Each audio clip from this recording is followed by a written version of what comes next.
Hello friends, তোমাদের সঙ্গে নতুন আরেকটি ব্লগে তোমাদেরকে ওয়েলকাম। চলে এলাম আমি আবার।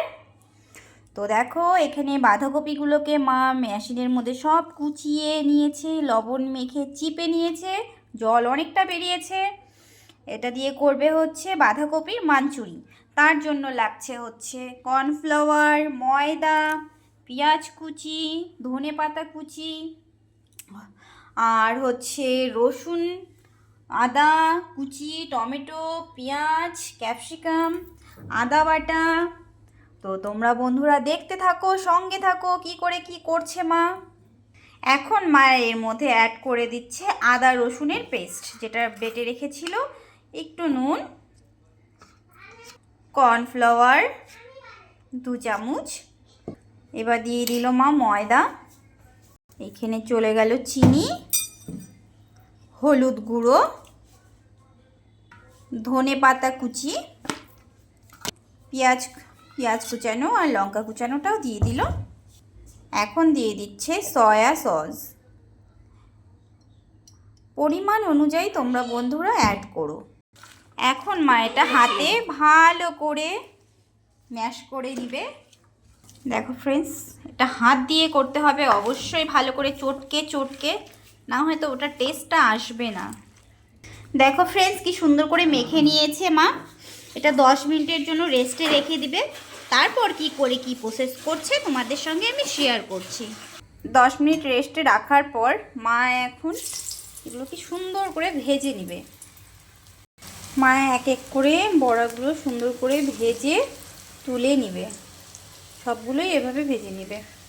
দেখো ফ্রেন্ডস, বড়াগুলো কি সুন্দর হয়েছে।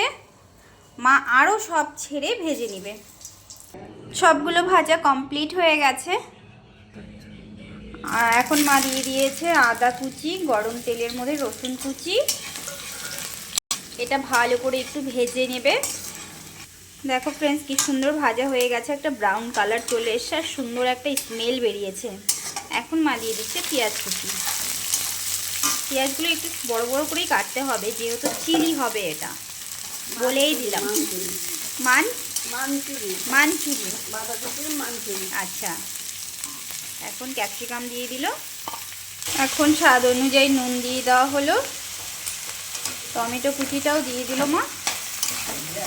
এখন দিয়ে দিচ্ছে মা soya sauce, chilli sauce, tomato sauce. দেখো ফ্রেন্ড, কি লোভনীয় লাগছে, দারুণ। মা দিয়ে দিল এখন সব বড়াগুলো। এখন দিয়ে দিচ্ছে মা স্বাদ অনুযায়ী মিষ্টি, মানে চিনি। মা সামান্য একটু কর্নফ্লাওয়ার দিয়ে দিচ্ছে, যেহেতু একটু যেন নরম হয়, ভালো একটু সেদ্ধ। এখন মা কিছু কাঁচা লঙ্কা এভাবে দিয়ে দিল।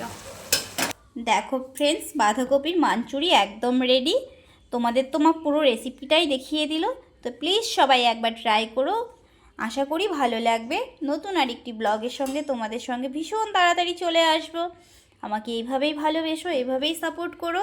তো আজকের জন্য চলো, টাটা।